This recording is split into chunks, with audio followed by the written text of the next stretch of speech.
Welcome to the 100th episode of Sauna Talk. What is Sauna Talk? Maybe you guys are new to this. What is Sauna Talk?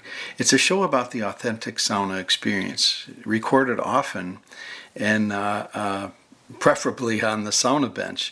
We talk with interesting guests about sauna, including such aspects as building a sauna, enjoying a sauna, the health benefits of sauna.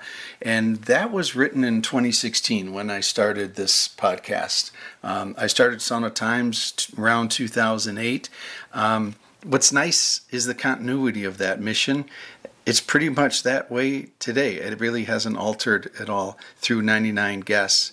And I have to tell you, this is going to be a challenge because I am pretty basic when it comes to technology, and I'm holding in my hand a recorder with no fast forward button, no pause button, no rewind button, no re-edit button. So this is live. If you hear some ums and ands and uhs, it's because it's unrehearsed.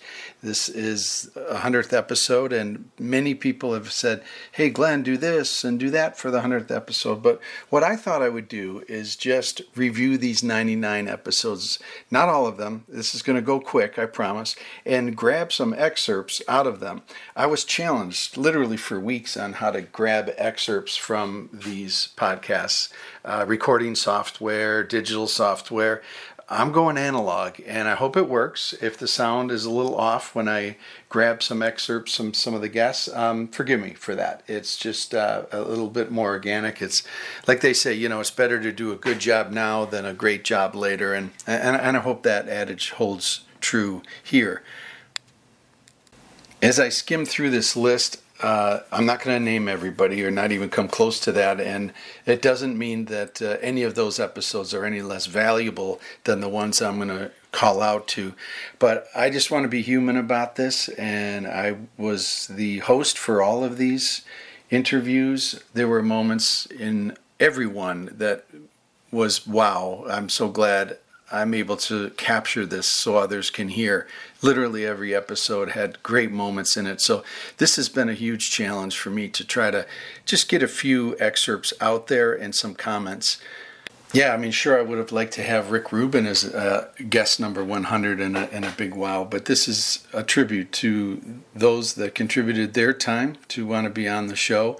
And I'd like to just call out a few. If you start at the beginning in 2016, it was April in 2016, and I was sitting on the bench with a lot of people call my brother Tom Rolando. He's a dear friend. I've built 3 saunas for Tom, and he's a 218er. He's from the north of Minnesota. He sees the world a lot like I see the world. We're both Italian by ancestry and heavy Italian on the mother's side growing up, and we just hit it off. You'll hear a little bit about the spirit, and I want to give a shout out to Tom as to the origin of the word Sauna Talk. And it was actually, Sauna Talk is a different kind of talk, and I wrote about it, and you can if you just search Sauna Talk on Sauna Times, you'll read an article I wrote about what is Sauna Talk. It's that different kind of talk we have on the bench. And a lot of it is crazy talk. You can come up with some crazy ideas on the bench, and you wake up the next day and say to yourself, what were we thinking last night? But I want to suggest that we need more of this type of crazy thinking in our lives, conceptual thinking, out there thinking, ambitious thinking even. This is how change happens, right? If we lived our status quo every day in 70-degree temperature, Fahrenheit, and kind of work through our life, I don't think those life challenges will ever even foster themselves in our minds, let alone in our actions. So I love Sauna Talk. I think the crazier the better sometimes. And it's okay to apply Marty's Law of Reverse Cycling if it ever gets a bit much. And what that is you can Google that one as well. But if you find yourself in a sauna in the public domain or just in a sauna with a bunch of people and you want your own time, well, there's some techniques to doing that through the reverse cycling method. I never reverse cycle with Tom Rolando. I'm always on pace with him because I enjoy his company. Brian Peterson, he's got these wonderful photo books from lead photographer, Star Tribune. He was my second guest on the show. It's been a great influence on me on several levels from an artistic creative side. My wife's also a photographer, and we had a session on the bench that was formidable for me as well. In 2016, I also sat down with Mikkel Alland, and as I look at this list of 99, I mean, to be fair, Mikkel's on there 3 times, so get that one. But it's okay to have repeat guests. And I look back on my Sauna Talk episodes with Mikkel, and I realize how they all happened. It would start with a phone call, and we would be chatting, and he'd be telling me about his latest ambitions, his latest work, and I'd be like, wow, I mean, that is just beautiful stuff. And I would say, let's schedule a Sauna Talk. So he's been a 3-timer on the show. And it's wonderful to hear about the origins of his projects as they happen, including Sauna Aid. And then in August 2016, I sit down with Daryl Lampa. And Daryl was in good form this day. He's not always as talkative, put it that way. For those of you that don't know, Daryl is the 3rd generation Finnish sauna stove maker up in the north of Minnesota. And I could sit with Daryl all day when he gets going. I don't know where to even begin to explain my interest in the family, the history, the stove itself. It just ticks all the boxes in my book in terms of the DIY aspect, the development of the product, the quality of the product, the pride in development, the uniqueness, the creativity in harnessing the efficiency of wood burning. I mean, these are just some of the immediate interests that I have in Daryl himself, as well as the company. It's a magical thing. It's on its 5th generation right now, and they continue to innovate. And they're a gift to sauna globally in my book. We are blessed to have them in North America, and anyone that owns one of these stoves knows what I'm talking about. The furnace stove, and then the sauna stove came first with my dad and Richard. Mm-hmm. But for me, it was the furnaces first. And then once we started making these furnaces, my dad was still getting these, calls for sauna stoves. Right. So then we started kind of threw those in with the mix too, and then I started going with the sauna stove, and we figured, well, if we can make these wood furnaces burn cleaner, why not do something better for the sauna stoves rather than having more like a barrel stove, which is very inefficient, because that's what my Grandpa Richard's stoves basically were. And I'll show you the one I have outside after, that it's basically a barrel stove with just rocks around it. That's right. It's not airtight. It doesn't have a baffle system in it. Right. You don't get the secondary burn. You don't get rid of the smoke very well. But they were great for the saunas. And something that was kind of funny was my dad, when he was growing up, everybody in Barris had a sauna, And like I said, Richard was making a lot of these stoves. But my dad said his original deal with saunas was, when he was young, he had to go into a sauna that was called a smoke sauna. And Daryl, he hasn't just spent years studying this and tuning and creating a graveyard of steel parts in the back as he would tweak different parts to developing his sauna stove. He's really spent his entire life dedicated to this.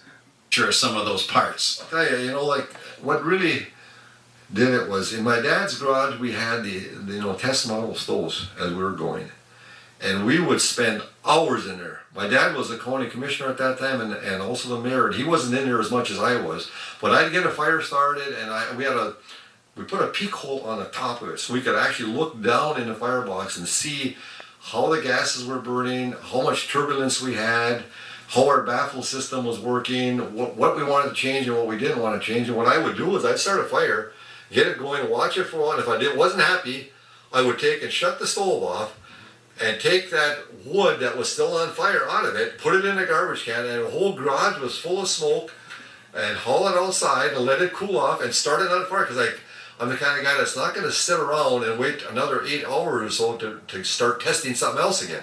If I had a different idea that, and I didn't like what was going on, I would change it, and then I would start over again.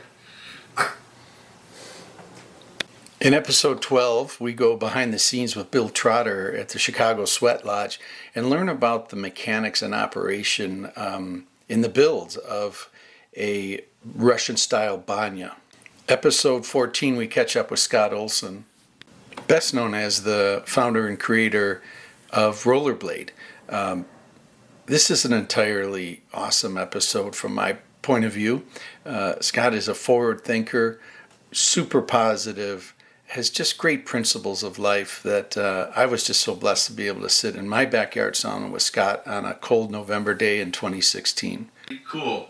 Well, that's how I got it going because, when I first started pedaling them, I went to all the hockey stores in town thinking we're going to sell them to all the hockey stores, and they all laughed at it. And so I had to change my sales approach like overnight, or I wasn't going to make any sales, and that's when I went direct. And then tell me about direct in that world. I mean, when you say direct today, it's a piece of cake with the internet. What was direct like for Rollerblade back then? Well, it was really getting the hockey, going to the hockey players, and then finding the entrepreneurs within the hockey players. And a lot of athletes seem to have that entrepreneurial spirit. And so they were just popping out of the woodworks, and they were all like, every little town I went to, there'd be another guy that wanted to sell them because you fall in love with them. That's it. So our cabin sits on Lake Vermilion on an island. We're on an island up there, and my wife and I like to canoe, and we canoe the shoreline, and dot along the shoreline, you'll see many saunas. There was one in particular that I knew belonged to Dave and Judy Pearson. Dave has since passed away. Lutheran pastor, wonderful couple, and out of the blue, I always wanted to run into them. They do sauna. They would sauna pretty much every afternoon, so it wasn't hard to time myself and Julia to have a canoe paddle to bump into them almost literally. But there they were, and I introduced myself, who I was, and they were super gracious. Dave's like, absolutely, would love to have you come to sauna and do a sauna talk, and that's what happened. And I went over there. I popped over on my boat at a given time when we knew the sauna was going to be hot, and I sat down with them. And in my episode with them, this is Sauna Talk number 16, in July, midsummer 2017, it came out that Dave had terminal cancer at the time, and we had a very profound experience for me, and I hope for listeners as well, where he really opens up and speaks about life and meaning, some principles, and its relationship with this practice, sauna.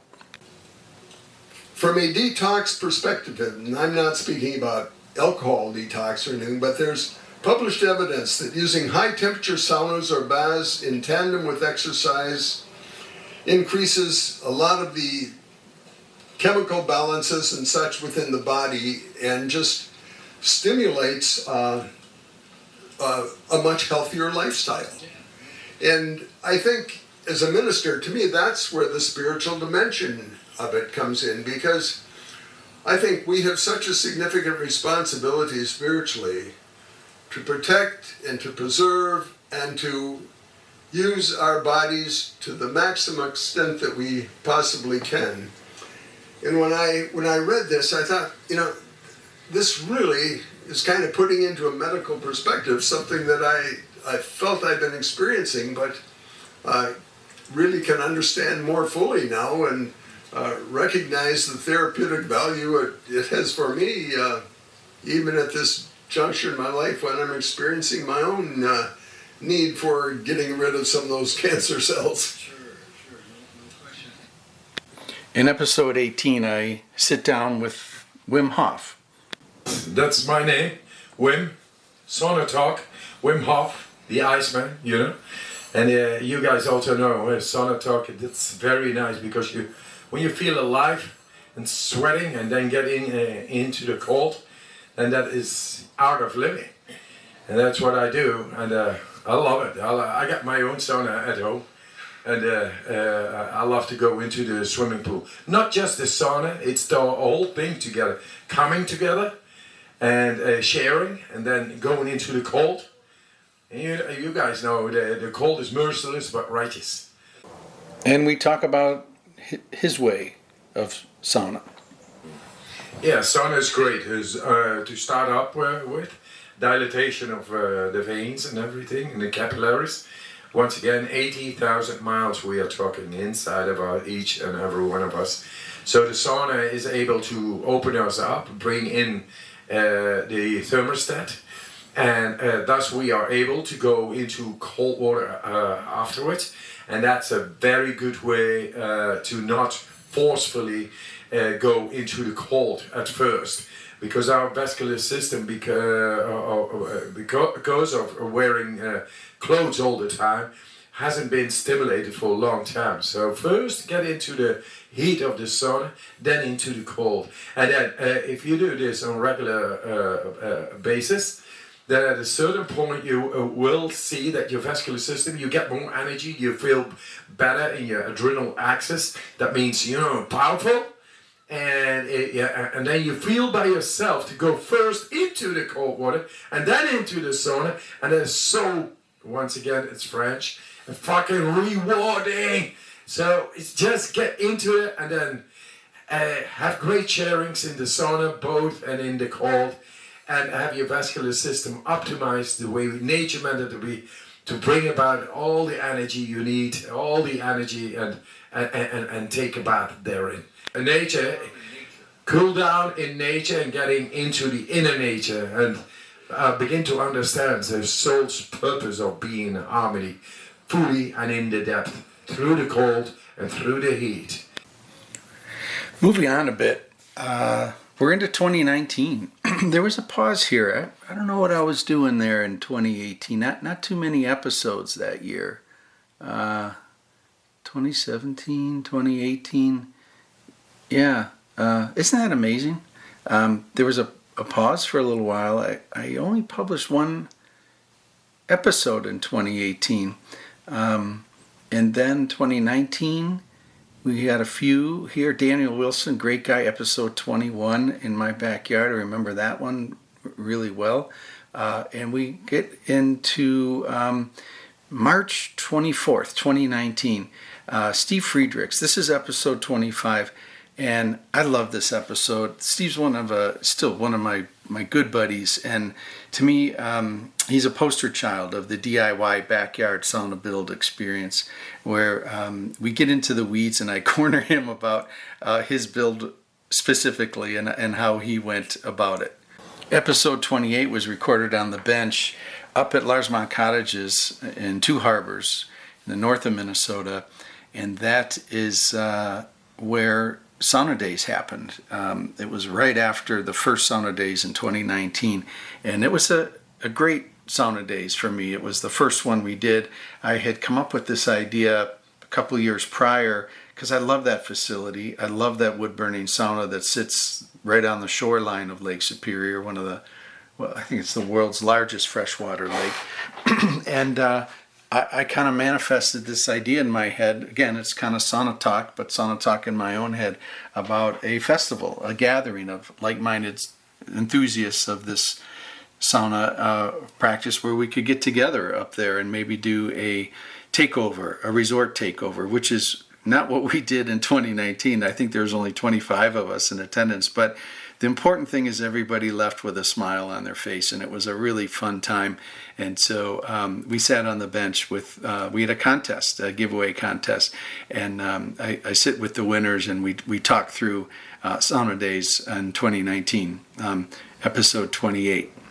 Episode 29, I had been to Finland, and I had just gotten back, and I had a lot in my head, a lot of really great thoughts in my head, experiences from that trip. And episode 29, Daniel said, I'm coming over, I want to hear all about it. So we grabbed the microphone, and I hope that interview comes out good for if you want to listen to episode 29. It was fresh, and there was a lot of observations for listeners about the global aspect of sauna, the universality of how good heat knows no borders.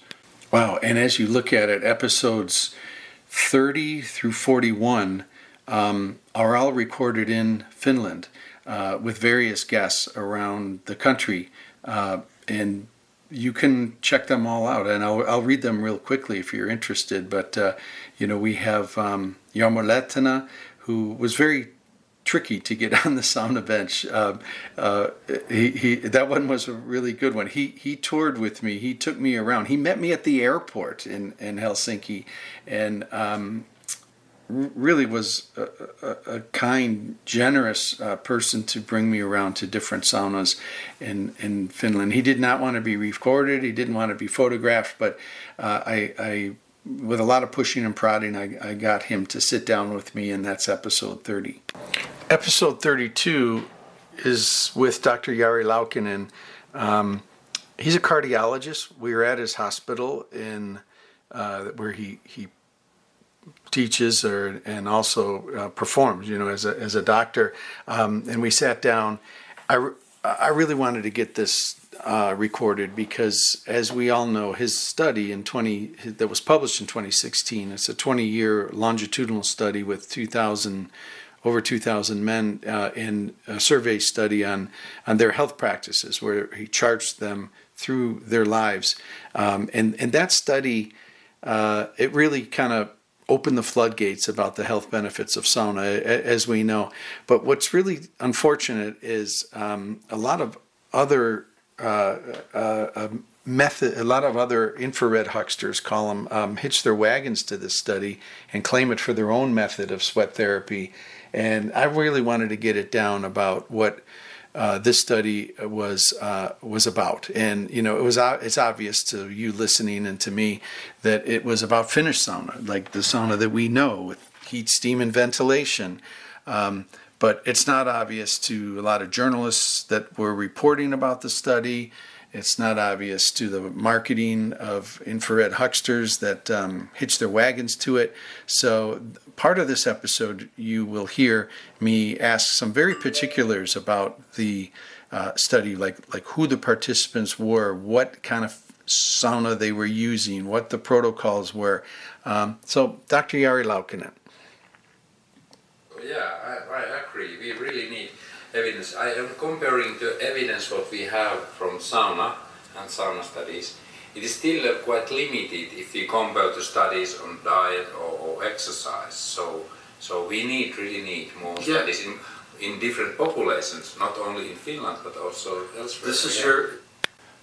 So that right there is a key moment in my interview, because it really laid the foundation for the Sauna Research Institute that I put a lot of work into creating. It's a 501c3, it's a nonprofit, and it's a foundation for more research in this space. And Jari speaks about that. We need some more research, a lot more, because there isn't a lot of body of evidence. So it's great. This episode is resurfacing itself with a purpose. It was 2019. It was June 2019. So that's 5 years ago. And wow, and it's a good foundation. Time, or is it money, or is it equal both? Or is there another constraint for you? Good question. There are many. I think there are not only one reason. Yeah, we need some good ideas, some good people around who are interested. Then of course time is one, and usually this is, by the way, group work. This is not right. Yeah. I appreciate our group and people around it. Well, the collaboration is a key issue. Yeah. Not only in one country, but between countries. I like this more. It's giving much more for people if we collaborate. So there you have it. Collaboration, cross-country collaboration. Sauna Research Institute. More on that in future episodes for sure. So during this period, I travel around Finland and interview some remarkable people in the world of sauna. We, of course, go to Finnish Sauna Society with Risto Elma, president of the International Sauna Association. Episode 34, Sauna from Finland, which was then a budding organization and has since grown quite a bit. Karita, the founder and executive director, get into Harvey World headquarters, have a chat with the marketing director and the product manager, Akimu Ritanen. Narvi, wow, what a great time that was. Episode 36 with Jesse from Narvi takes me to a sauna on the shores of a large lake in western Finland, and we have just a one-on-one visit and talk sauna, of course. And Sara from Karulin Sauna. Let it come out. Yeah.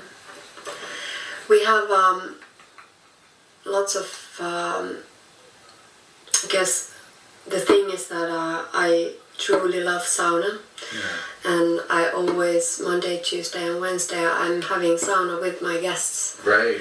And I'm throwing water there, I'm taking care of them, and I bake always bread to them that they don't lose all the salt from their body. Right. And the thing is that I have heard so many stories about, because what sauna does, that you're kind of open there. There is no titles. Yeah. You don't care about them at all. In the end, we all are quite same. And but the most incredible thing is that then suddenly you want to share something what is very big, what you have carried inside yourself, and maybe the most strongest moment was that I saw that there was a lady came in and she was very stressed. I could feel it, and I let her be. We all went to sauna and she was quiet, she was sitting in a corner, and she kind of found different rhythm going in and out to the sauna than we others. So she really needed to be by herself. And then after 1.5 hours we suddenly sat outside together and just quiet, sitting next to each other, and she said, "Thank you, Sara. This is first time in 1.5 years that I really forgot that I have a brain cancer." And because when you are very sick, you are carrying it all the time, in every moment, and it's very difficult to get kind of separation. Yeah, like peace from that. Yeah. And so I really, it was a beautiful moment. Yeah. And this is the reason why I feel very strongly that this is kind of what I need to do and what I want to do. And I have got so many beautiful sauna friends. I sit down with Jasper Pakkanen, episode 41, also episode 39, Sauna Timu. Incredible story where it was the Sauna World Championships, 2010 World Championships, and there was the finals, and the Russian died on the bench. Sauna Timu went into a coma. It was crazy, but it was remarkable to hear the story on the sauna bench in Finland with Sauna Timu. Then the pandemic hit, and in 2020, Sauna Talk moved virtual. I did a lot of episodes, a chunk of episodes, using Zoom and stuff. It's not what I prefer, but sometimes you have to do that. And episode 48, I sit down with Jake and Max, was still called the Sauna Twins. That's the name of their podcast, and they are in Great Britain. Finnmark Sauna, kindred spirits, very heavy kindred spirits, and you'll hear in 2020 about what sauna life was like during the pandemic from Britain. And then right on top of that, Mikkel Allen again, there's episode 49. In that episode, you'll hear optimism about the future, and he predicted, and he's right, about coming out of the pandemic. And this practice, this sweat bathing globally, is going to take off. Wow. Nostradamus in my book. We were talking about Mikkel, and he put together in trying to remember the year now, but we get talking about the Perfect Sweat Summit at Archimedes Banya, where Mike and I attended out in San Francisco. Yes, really a great gathering. And in San Francisco, we had a couple of great dinners. And it really, to me, that was kind of the culmination of this whole book project for me, was to be able to attend something like that and have something to contribute to it. Because one thing, the point I really wanted to make there is that, we're talking about a resurgence or a rediscovery, but in places like northern Minnesota, it was never lost. I mean, it's there, it's enduring. And it's not going anywhere, because it's not just a Finnish American thing. It's a human thing. People are, they crave this, and they find it, and they have access to a place in northern Minnesota where the lakes are never too terrible. I mean, they can get pretty warm in August, but much of the year they're pretty chilly. And two of my favorite people, episode 54, Mika and Wendy, living in Great Britain. Wendy's Japanese, Mika is Finnish, and they're there in England, and Mika talking sauna. And same with Wendy, very like-minded spirits. Cold dip if you're lucky enough at the Avanto, if you're not just freezing cold water and you come back now more chance. I think just the experience, it's just no judgment, very equal feeling, because everyone's in the same room. It feels quite spiritual. You don't care about the time, the temperature, just have a laugh. And no timers, no thermometers, or at least you're not staring at them all the time. So Right on. Yeah, and then we keep going. We're into 2021, the year 2021. Dr. Colin Zescott, who was the principal investigator for a research-based mental health benefit study to sauna.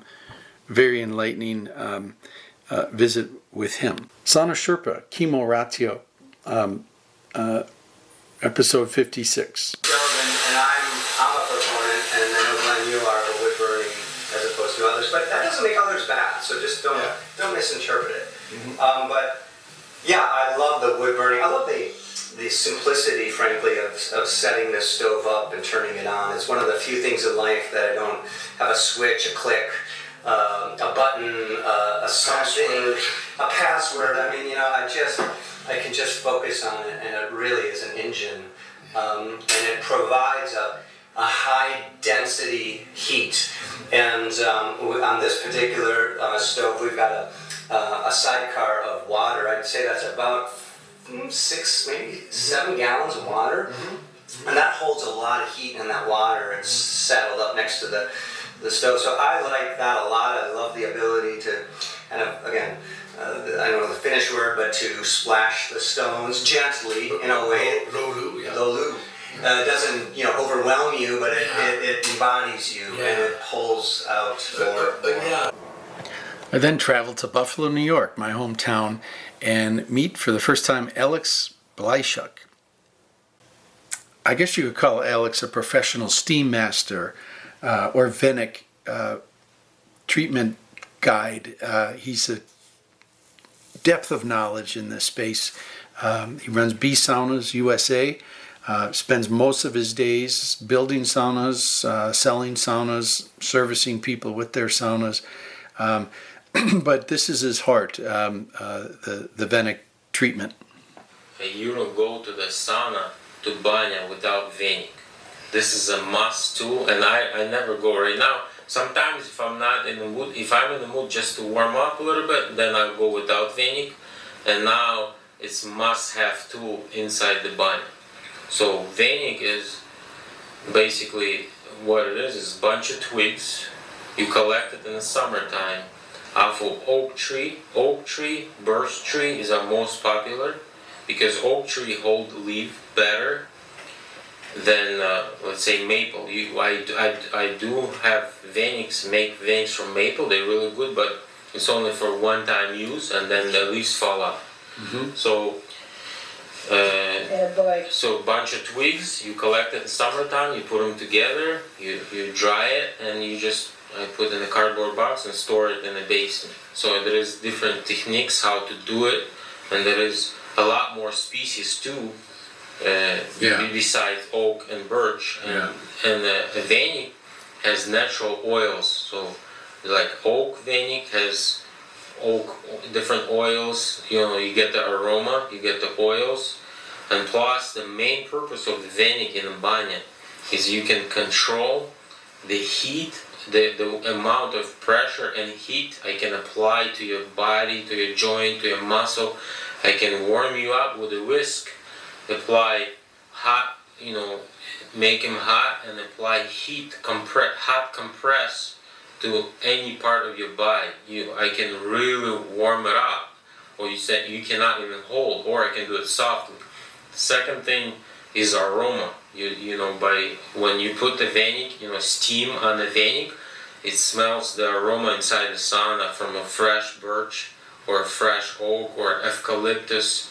It's incredible, and it's a natural oil. It's not like preservative or anything. This is you collect straight from the woods into a sauna, and you keep it green. Basically, it's dry, but once you put water on it, hot, and even in the winter time, you have green leaves, and you can use you can have green leaves inside the sauna.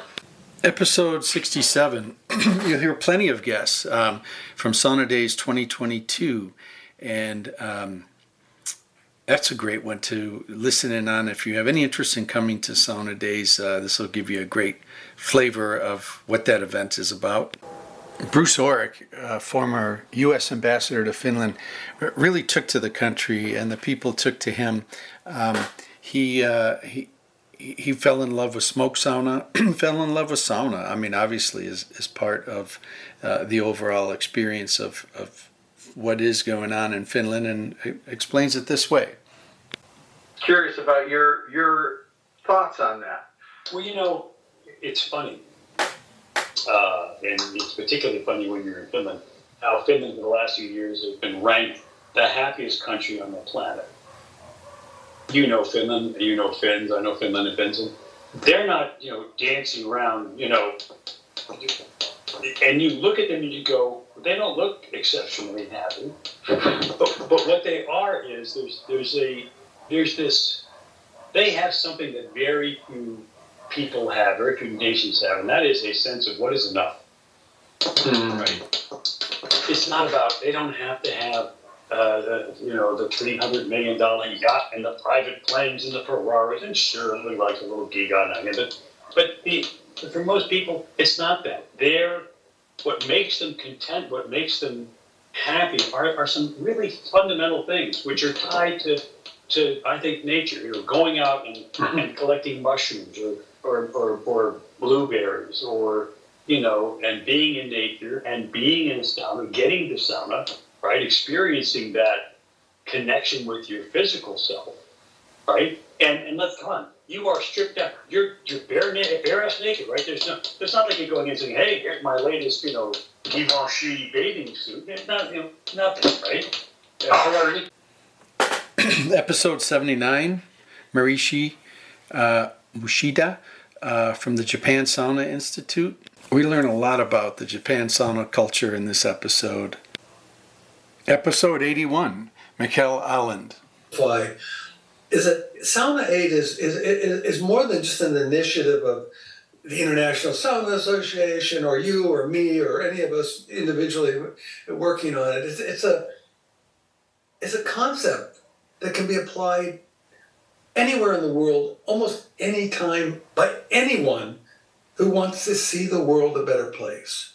And what I mean by that, actually, it's almost self-explanatory. What I mean by that is there are people that are homeless on the streets of San Francisco. I would love someone to say, wait a minute, that's an initiative waiting to happen. Or on the border of Mexico with refugees coming in camps. We're Sauna A can't. We're not going to be able to. We're small. We're tiny little. We're a little blip in the big picture. But if we can get that idea out there that sauna is like you say, there's no war in sauna. Sauna's a healing place. Put it where it's needed. Yeah. And it's an idea I hope that really just takes off and goes out into the world. Jackie from Cedar Grove Saunas up in Maine. We have Emma Kelly joining us. The Power of Deep Heat, her book that she wrote based on touring in the depths of Finland. That's episode 82. Episode 85 with Charles Raison, and then a follow-up episode because there was so much to unpack there. Very amazing work that's being done right now in America. Charles has the ability to collect people and resources to help make research happen. Those interested in smoke sauna, episode 87 with Jarmo Hiltunen, he wrote a book, The Traditional Finnish Smoke Sauna, and how to build one.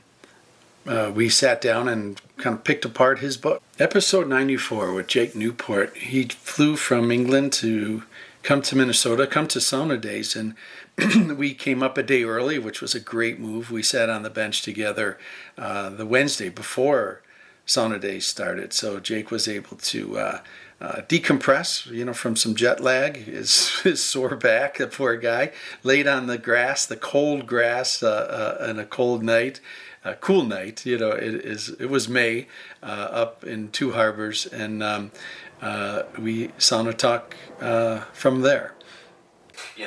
For me, sauna is like 50% the hot room and 50% the cold plunge. It's I can't say that I'll be feeling fully grounded until I've done a few rounds. Yeah. But I'm with you. I think it's a really nice feeling to be in here as the first, and I really hope that when everybody's hightailed and gone on Monday, we're the last two. That's good. I traveled to Britain and then Norway in June of this year, 2024. I sit down by the fjord in south of Oslo, Norway, and at Farrisbad Resort with Lassie Eriksson. Lassie is very committed to this Badstu sauna through the International Sauna Association, the Norwegian Sauna Association, the Avkus. He leads the charge on several levels. His thing is to many things, but he wants resort owners, hotels, to bring this practice of sauna, this place and this thing we do, to the forefront, because it's got such healing powers and strength for hospitality in particular. So we talk about that and how to make that happen. But the way to make it kind of just how through my practice and what I've learned, with an owner like the one we have here, is education. I would say educate the ownership. Because all of us, who listen to Sauna Times, we're all sauna fanatics. We just need to get these people into the sauna. The owners. The investors, the philanthropists, those with the money, they are the ones. Because the thing is, I talked with Stein Erik here, the owner, and said, when you have enough, who do you want to be? What's your legacy? When you're finished, it can happen today, it can happen tomorrow, it can happen. What have you done, which you're proud of, which you have given back to the public, to make it good public health and these things? And we all know that sauna is so good for your mind and your body, and it's such a good tool for good health. From young kids to adults or to all people. So I would challenge kind of that part for all the philanthropists, all these bring the owners into the sauna, talk with them about life, talk with them about Lulu, let them experience, and from that I have seen they are willing to kind of go those steps to see, okay, I want to kind of, one thing is invest in it, but invest in it not to get money out of it, but invest in it to get kind of that feeling that you have contributed to something good in life. So this is episode 100, a wrap-up of many guests. Episode 98 with Alan up in Toronto, and episode 99 back to Norway with Ragna from the Oslo Sauna Association. And it'll continue. I hope to do 100 more of these. I don't know where Sauna Talk will take us, but I want to thank you for joining me along the ride. I hope this program has given you some warmth and enjoyment of mutual enjoyment of this practice that we love, this sauna, this thing we do. I see people that have podcasts or listen to people that have podcasts that are a lot more popular, certainly, and they ask for, I don't know what they ask for, liking it, so like it on your favorite platform, iTunes and all that. So liking that and sharing it is an ask I'll give to you. If there's an episode that means something to you, please share it with others. That's kind of what we do with sauna. So I want to thank you for being along on the ride here for 100 episodes of Sauna Talk, and look forward to having you listen in on episode 101 and beyond.